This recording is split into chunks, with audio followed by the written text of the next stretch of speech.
bukan basa-basi. Biar nggak basi. Halo pemirsa dan pendengar radio di Jawa Barat, selamat berjumpa dalam Bincang Radio. Bukan basa-basi, biar nggak basi, bersama saya Ganang Parto Kakiat dari Persatuan Radio Siaran Swasta Nasional Indonesia, PRSSNI Jawa Barat. Pada Bincang Radio kali ini, saya memiliki tamu istimewa. Mengapa saya bilang istimewa? Setiap saat, setiap waktu pendengar radio di Jawa Barat khususnya, melalui Jabar Now, melalui Kilas Radio, sering dan senantiasa mendengarkan mengetahui informasi terkait perjalanan kereta api, dinamikanya dan sebagainya mengenai PT Kereta Api Indonesia. Kali ini yang kita undang adalah Pak Hendra Wahyono, Kepala PT KAI Daop 2 Bandung. Apa kabar Pak Hendra? Alhamdulillah sehat Mas Ganang. Selamat berjumpa, selamat datang di studio podcast PRSSNI Jawa Barat Pak. Salam kenal Mas Ganang. Ya, Terima siap. kasih sudah diundang. Katanya sering mondar-mandir di stasiun di dekat kantor kita, di studio kita Pak. Ya dulu tahun 2016-17 lah gitu. Di daerah Sukamaju, Sukajadi ini. Ya karena sempat tinggal di Mes KAI di Jalan Ekmen. Wah, kurang dari 300 meter Pak dari Ya, studio kita ya berarti ya. Jadi udah hafal betul Pak dengan kawasan-kawasan di sini berarti. ya mudah-mudahan hafal. Karena dulu sering sepedahan kan gitu. Deket-deketan aja sih. Nah, oke. Dan akhirnya hari ini tidak dinyana bisa datang ke studio PRSSNI Ya. Jawa Barat. Ya, Pak Hendra, kita undang Pak Hendra dan kawan-kawan PT KAI. Kita juga ada Pak Kusumas, ada produser saya Pak Indra dan teman-teman dari PT KAI sengaja karena menjawab pertanyaan banyak pendengar dan pemirsa kami yang sering menanyakan, Mas kapan-kapan diundang dong PT KAI biar kita tahu apa sih yang disebut dengan Daop, Divre. Terkadang juga mereka menanyakan ini itu terkait kereta api. Barangkali ini adalah kesempatan yang sangat baik untuk bisa kita sampaikan kepada publik. Tapi perlu ketahui Pak bahwa salah satu hal yang saya selalu ingat dari PT KAI itu adalah karena saat ini ternyata dari stasiun ke stasiun, dari semua emplasemen kereta api memang sedang dipercantik. Betul Pak ya? Ya, memang lagi kita tingkatkan. Ada beberapa mungkin pendanaan investasi ya dari kantor pusat, kemudian juga ada dana rutin dari Daop. Ini memang kita lagi benahi lah Pak ya. Jadi memang ada perawatan dan juga ada yang ditambah. Kemudian juga yang sudah selesai kan dibangun dari DJKA ya. Oh ya. Seperti Cicalengka sampai ke Gado Bangkong. Nah, pada Larang itu kan dibangun DJKA. Dan ini udah kita fungsikan. Sudah kita pakai gitu ya. Contoh kayak Gado Bangkong beberapa tahun setelah jadi belum dipakai. Kalau nggak salah kita di bulan April itu udah kita pakai. Cimahi juga yang sisi depan rumah sakit itu juga udah kita pakai. Keren semua Pak. Iya, alhamdulillah. Jadi menghapus kesan yang selama ini kuno, kumuh, nggak terawat, ternyata sudah sangat berbeda. Transformasinya PT Kereta Api Indonesia luar biasa dahsyat. Ya Pak Hendra, mengenai PT Kereta Api Indonesia ini, sebenarnya PT Kereta Api secara nasional itu membawa beberapa daerah operasional, Daop, dan juga daerah Divre atau daerah regional. Bisa dijelaskan Pak, ini ada berapa banyak dan apa sih bedanya Daop dan Divre? Jadi PT KAI ini kan sementara ini hanya di Pulau Jawa dan Sumatera. Ya. Kalau yang di Jawa itu disebutnya daerah operasi. Oke. Itu ada 9 Daop. 9 Daop, 1 Jakarta, 2 Bandung, 3 Cirebon, 4 Semarang, 5 Purwokerto, 6 Jogja, 7 Madiun, 8 Surabaya, dan 9-nya Jember. Kemudian kalau di Sumatera itu Divre, divisi regional. Itu ada 4. Divre 1 itu Sumatera Utara, Divre 2-nya Sumatera Barat, Divre 3-nya Palembang, Divre 4-nya Tanjung Karang. Kalau yang membedakannya sih ada hampir sama sebetulnya. Oke. Cuma ada beberapa keputusan yang kalau di Jawa daerah operasi itu keputusannya dari kantor pusat. Oke. Tapi kalau yang di Sumatera itu dia bisa memutuskan sendiri. Otonom. Otonom. Contoh dalam hal pengumuman perjalanan kereta api ini. Misal ada angkutan lebaran itu kan biasanya ada KA tambahan ya. Betul. Kalau di Jawa itu diumumkan, ditetapkan oleh kantor pusat. Terpusat ya. Terpusat. Jadi untuk DAOP 1 sampai DAOP 9 itu oleh pusat. Tapi kalau di Divre Di Sumatera. itu mereka menetapkan, mengumumkan untuk wilayahnya Masing-masing. masing-masing. Mengapa bisa demikian, Pak? Pertama memang tidak terkoneksi, Pak. Mm-mm. Jadi kalau kereta apinya dari Palembang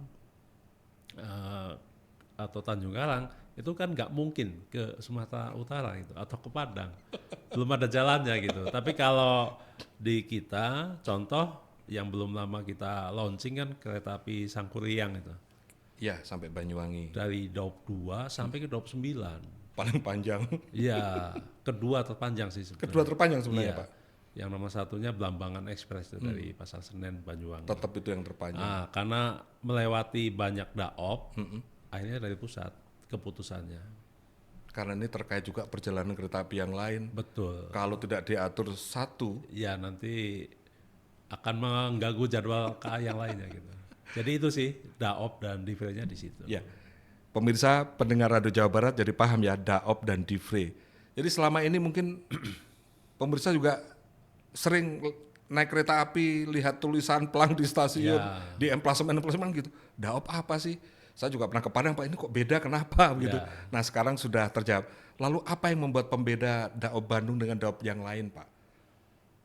Kalau daop Bandung yang membedakan pastinya paling menonjol tuh letak geografisnya, Pak. Oke, kalau begitu kita ini ada bentangan. Dari mana ke mana, Pak, wilayahnya ini?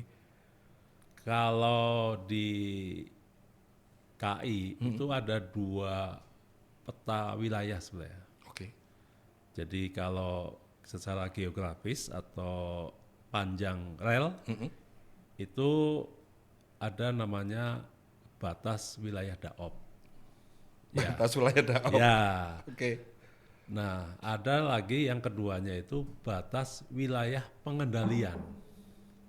Pengendalian. Iya, jadi kalau batas wilayah daop Oke. itu nanti ada di rel, itu ada patoknya, Pak. Kayak kita di jalan lah, ada selamat datang masuk Kabupaten Subang Misalnya, misalnya. ya, oke. Nah, kalau di kita ada patok, nanti batas daop 2 atau batas daop 2 dengan daop 5. Itu di relnya. Di rel ya, Pak. Oke. Tapi, Di jalurnya. Iya, di jalurnya. Tapi kalau Pengendalian? batas pengendalian itu stasiunnya.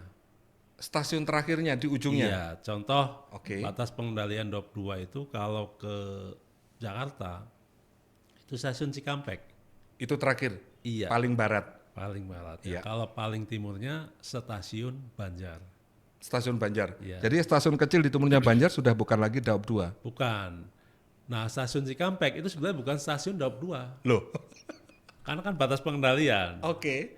Ikutnya Ikutnya DAOP 1. Jakarta. Ya, jadi kami pengendali kereta api DAOP 2 itu akan selesai mengendalikan ketika kereta apinya masuk Cikampek. Oh. Tapi kalau bagi petugas pemeliharaan jalur Jalur. itu batas selesainya itu ada di patok kilometer tadi. Belum sampai Cikampek, masih di ya sinyal muka lah Ya. gitu.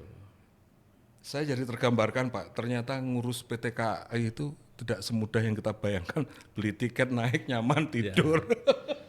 Jadi tanggung jawab kami ketika mengendalikan yaitu sampai Cikampek, sampai Banjar. Setelah lepas sana sih nanti kan diambil alih oleh petugas pengendali DAOP 5 apa pengendali DAOP 1. Daop 5 itu Purwokerto, Pak ya. Purwokerto.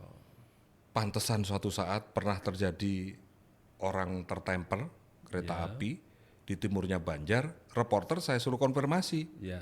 Nah ternyata waktu itu entah humasnya zaman Pak Aep atau zaman Pak Kus, itu ikutnya Purwokerto katanya begitu. Padahal menurut kita secara administratif kewilayahan ternyata itu masih di Jawa Barat. Ya, Karena betul. ada batas administratif provinsi, Ya, kita kan ya. juga jadi di sana. Ini menjadi kekayaan pengetahuan bagi kita semua bahwa ternyata PTKH ini dalemannya begitu rumit, tetapi kalau didalami begitu indah dan kayaknya ini petualangan tersendiri buat kita yang enggak ini. Tidak di kereta api tentunya Pak ya. Ya, makanya kita banyak hal yang harus diperhatikan secara detail ya Pak. Ya. Jadi memang ya bukan tidak gampang atau susah, Ya. ataupun dibilang gampang, ya memang gampang juga kalau kita sudah menguasai. Gitu. Iya, dibilang susah kayak karena nggak didalami kan Iya. begitu ya. Tetapi memang menarik sekali itu tadi saya bilang ini ada stasiun terakhir, daerah pengendalian. Iya. Belum lagi kita punya batas wilayah antara Jawa Barat, Jawa Tengah itu Iya. juga sudah batas tersendiri begitu kan. Pantesan begitu ada kejadian di sini, oh ternyata tidak serta-merta bahwa itu adalah Daop 2 misalnya. Tidak serta-merta di sana begitu. Baik Pak, ini masih banyak hal-hal yang menggoda saya untuk kita terus gali karena ternyata kecintaan terhadap PT Kereta Api Indonesia itu milik siapapun sebenarnya, dan dengan hadirnya Pak Hendra ini mudah-mudahan membuka tabir satu hal ke hal-hal yang lain. Ya, Nah, benar-benar. saya merangsek berikutnya, Pak Hendra bertugas di Daop 2 sejak kapan berarti?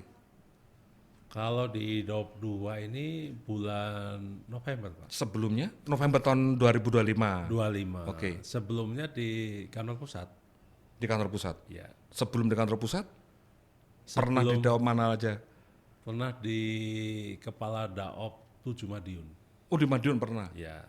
Kemudian Di sini pernah. di Bandung sebelumnya juga udah pernah. Jadi di Bandung ini dinas yang ketiga kali ini.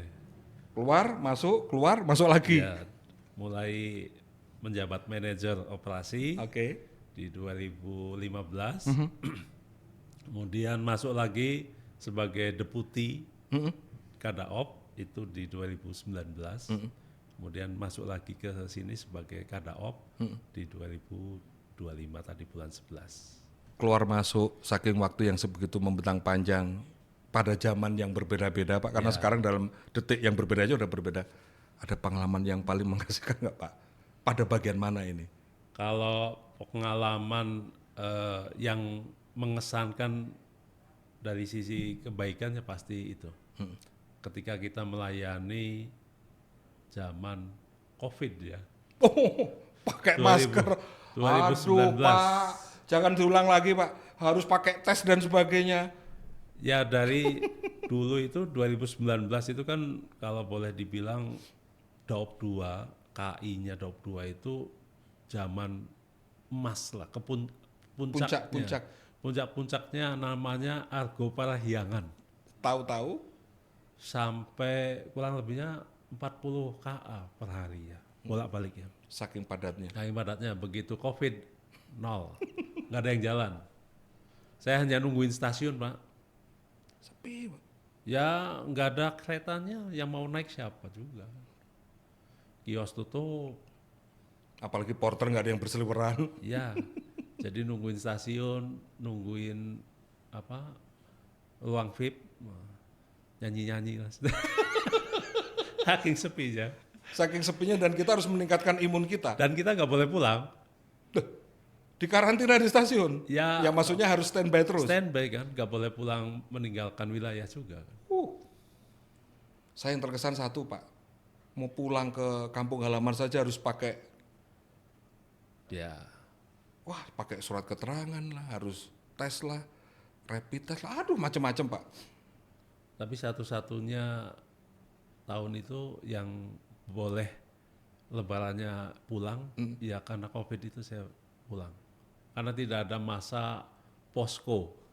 Oh tidak seperti biasanya kalau Ya. pas rame. Kalau angkutan lebaran kan Ya, betul. ada posko, karena ada KA tambahan kan yang harus kita jagain. Nah itu kan gak ada kereta apinya, jadi Akhirnya kebetulan Kadaopnya asli Bandung, udahlah kamu pulang aja, saya tungguin gitu.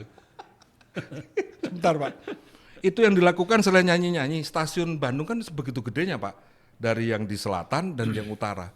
Masa cuma diem, masuk nyanyi lagi? Ya kalau yang lainnya tetap jalan Pak. Jadi pemeliharaan rangkaian kereta, lokomotif, kemudian sinyal, jalur KA tetap dilakukan. Karena kan kita pegawainya nggak boleh pulang. Tidak ada yang dirumahkan, kan kebijakan saat itu juga tidak ada yang di PHK, tidak ada yang dirumahkan, jadi semuanya masih lengkap, hanya aktivitasnya yang tidak ada. Semuanya masih berjalan normal, tidak ada penumpang, hanya itu saja Pak.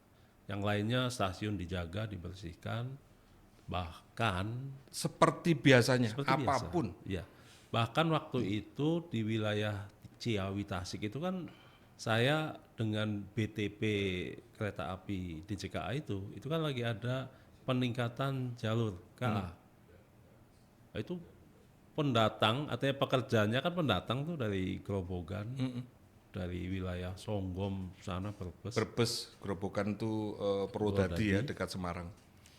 hampir 300 itu di stop Pak, nggak boleh.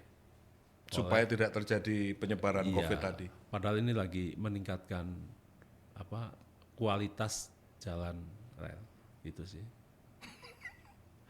Itu kenangan yang tidak akan Bapak pernah lupakan ya. Dan ketika Bapak kembali lagi ke Bandung, apa yang terbayang akan kenangan itu? Ya alhamdulillah dulu sudah mengalami itu, jadi ketika dan karena kita tetap jamin kualitas prasarana-sarananya, ya kami selalu siap untuk bisa melayani penumpang kembali gitu Pak. Baik. Pak Hendra, nanti kita lanjutkan dalam Bincang Radio. Pemirsa, pendengar Radio Jawa Barat, Ganang Parto dan Hendra Wahyono dari Daop 2 Bandung akan melanjutkan perbincangan pada fase berikutnya. Kita jeda sesaat lagi. Bukan basa-basi. Biar nggak basi.